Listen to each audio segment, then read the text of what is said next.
1765 के आसपास की घटना है जब भारत देश में अंग्रेजों की ईस्ट इंडिया कंपनी ने बैटल ऑफ प्लासी बंगाल और बैटल ऑफ बक्सर के माध्यम से बिहार के क्षेत्रों में अपना आधिपत्य जमाना प्रारंभ किया था।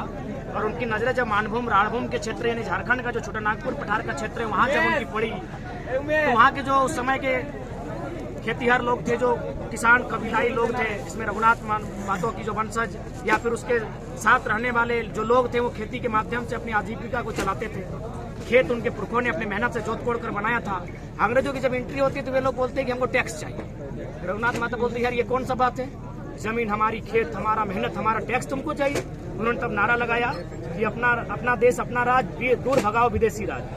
उसके बाद उनका आंदोलन छिड़ा जो कई सालों तक चला।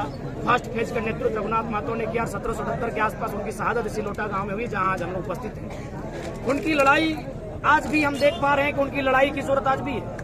ये बात हम अपने दिल में पत्थर रख के इसलिए कह रहे हैं कि रघुनाथ महतो की लड़ाई थी ईस्ट इंडिया कंपनी से। आज झारखंड के गरीब तबका, मजदूर, किसान, कामगार वर्ग की लड़ाई है कंपनियों से।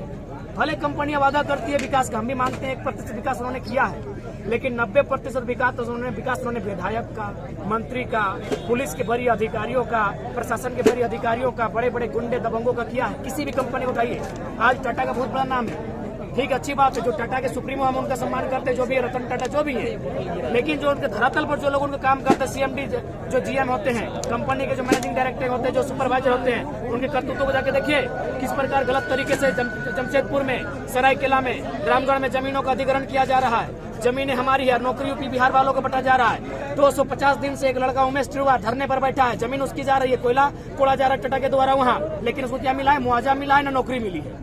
यानी ईस्ट इंडिया कंपनी बराबर आज की जो कंपनियां हैं जी, अगर लोग कहते हैं कंपनियों ने विकास किया है तो हम कहेंगे विकास तो ईस्ट इंडिया कंपनी ने भी किया है। रेल, ट्रेन, एरोप्लेन सब तो अंग्रेज देकर गए हैं, विकास तो उन्होंने भी किया है। ठीक उसी प्रकार गरीब के लिए क्या हुआ है, किसान जिनकी जमीनें गई उनके लिए क्या मिला है, उनको ना ईस्ट इंडिया कंपनी ने दिया है, ना आज की टाटा बीसीएल दे रही है। लट मार रही है, गोड्डा उदाहरण है, मारपीट की जमीन आदिवासियों का छीन लिया गया, अडानी का प्लांट बना और बिजली बांग्लादेश को जाएगा। पूरे भारत से पूछिए ये अन्याय कहाँ हो रहा है। और जब हम आवाज उठाएंगे तो नक्सली, देशद्रोही, क्या भाई, मैंने उद्योगपति से ही देश है, अडानी, अंबानी, टाटा, बिरला, बजाज ही देश है, और किसान कामगार क्या है, नक्सली हैं।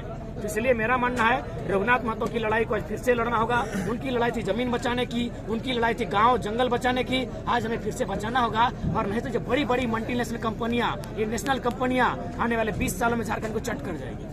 दादा एक बात, आज पूरा सभा को आपने धनुष के साथ डेडिकेट किया है, तो इससे आप झारखंड को और पूरे ऑल ओवर इंडिया को क्या संदेश देना चाहिएगा? हमने संदेश यही देंगे कि हम लोग पढ़े लिखे हैं, हमारे सीने में कभी भारत का संविधान होता है। रांची में पूरा आंदोलन हम लोग संविधान के साथ किए थे, यानी हम लोग संविधान को भी जानते हैं, मानते हैं, सम्मान करते हैं, और इस तीर धनुष के इतिहास को हम भूले नहीं। यानी साफ शब्दों में भारत यदि गांधी को पूजता है तो भगत सिंह को भी मानता है, इसका यही संदेश। दादा एक बात कि जिस तरह से स्वतंत्रता सेनानी प्रथम माने जाते हैं रघुनाथ महतो जी, तो जिस तरह से दूसरे स्वतंत्रता सेनानियों को जगह मिला, रघुनाथ महतो को वो नाम और वो चीज क्यों नहीं मिला?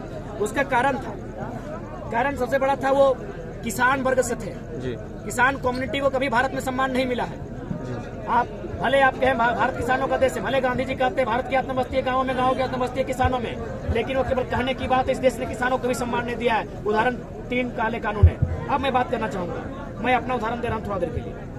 हमें एक राजस्थान के बहुत बड़े जैन कम्युनिटी के सेठ जी का फोन आया था, बोला यार तुमको जब स्कॉर्पियो में चढ़ते हुए देखते हैं इस क्राउड के बीच तो हमको तमिल मूवी लगता है, ये तो रियल लगता ही नहीं है। लेकिन तुम अगर किसान कम्युनिटी से नहीं रहते, किसान का बेटा नहीं रहते, तो तुमको आज नेशनल लेवल तक मीडिया ले जाती, लेकिन चूंकि तुम किसान घर के हो इसीलिए आज तुम केवल झारखंड तक सीमित हो। ये हम पे बीती बात बता रहे हैं। तो रघुनाथ महतो उस समय ना कोई मीडिया का प्लेटफॉर्म था, उनका कसूर था, वो किसान वर्ग से थे, इसीलिए उनके इतिहास को छुपाया गया, उनके आंदोलन को छुपाया गया। और इतिहास गवाह है, आप राजा रानी लोग जब भी विरोध किया है, बड़े बड़े शब्दों में लिखा है कि अंग्रेजों से लड़ाई लड़ा, लेकिन गलत बात है। राजा रानी लोग कभी भारत के लिए नहीं लड़ा है। भले मेरी बात कहने के बाद लोग हमसे नाराज होंगे, हमको गद्दार देशद्रोही शब्द कहे, दिक्कत नहीं है। राजा रानी लोग का इतिहास पढ़िए, उन लोग अंग्रेजों को बोला था कि मेरा राज से सेटिंग कर लीजिए, मेरा राज को डिस्टर्ब मत कीजिए, मेरा बेटा को उत्तराधिकारी स्वीकार कर लीजिए। जब अंग्रेजों ने नहीं माना तब राजाओं ने युद्ध किया, लेकिन किसानों ने कभी युद्ध किया है? किसानों ने सरदार वल्लभ भाई पटेल को सरदार और गांधी को महात्मा गांधी चैंपियन बनाया। मेन लड़ाई इस देश में किसानों ने लड़ा है, लेकिन किसान को आज भी सम्मान नहीं मिला। उसका उदाहरण है जमीन अधिग्रहण किसान की, फायदा पूंजीपति को। उड़ीसा में जाके देखिए कितनी काली करतूत हुई थी 2006 को। 2 जनवरी 13 आदिवासी को गोली मार दिया गया। किस लिए? न कंपनी जमीन मांग रही थी, किसान दे नहीं रहे थे, पुलिस कंपनियों के पक्ष में। और पुलिस हम खुले मंच पर कहेंगे, हमारे भाई भी पुलिस है और हमारा भी सपना था पुलिस में जाने का। आज भी हमारे गांव के लड़के लोग पुलिस को ज्वाइन करते हैं, लेकिन पुलिस का निर्माण हुआ है आदि मैंने अंग्रेजों के टाइम में ईस्ट इंडिया कंपनी को बचाने के लिए। आज वो BCCL, CCL, CMD, GM जो मैनेजिंग डायरेक्टर है, जो कंपनी के लोग हैं, जो बड़े उद्योगपति हैं, उनको बचा रहे हैं। किसानों के लिए आज तक खड़ी नहीं। दादा, इस सरकार की 60-40 नीति के बारे में क्या कहना चाहिए? बेकार की नीति है। उसका उदाहरण चले जाइए, रांची, धनबाद, बोकारो, किसी भी स्कूल में जितने भी प्रिंसिपल मिलेंगे सब यूपी, बिहार में, MP के मिलेंगे। तो क्या हम लोग किस लिए? हम लोग घास उखाड़ने के लिए झारखंड राज्य बना है? ये नीति पूरी तरह गलत है। हम सभी राज्य का सम्मान करते हैं भाईचारा के नाते, भारत के नागरिक के नाते, लेकिन कोई अगर मेरे अधिकार को छीन के खाएगा तो आवाज करें। दादा, 8 अप्रैल को मुख्यमंत्री आवास घेराव झारखंड स्टेट स्टूडेंट यूनियन द्वारा रखा गया है, उसमें आपका क्या भूमिका होने वाला है? उस आंदोलन में हमारा समर्थन है, क्योंकि ये आंदोलन रांची के अगवा साथी लड़ रहे हैं, लेकिन हमारा नैतिक समर्थन है, हम उपस्थित रहेंगे। जी जोहार दादा।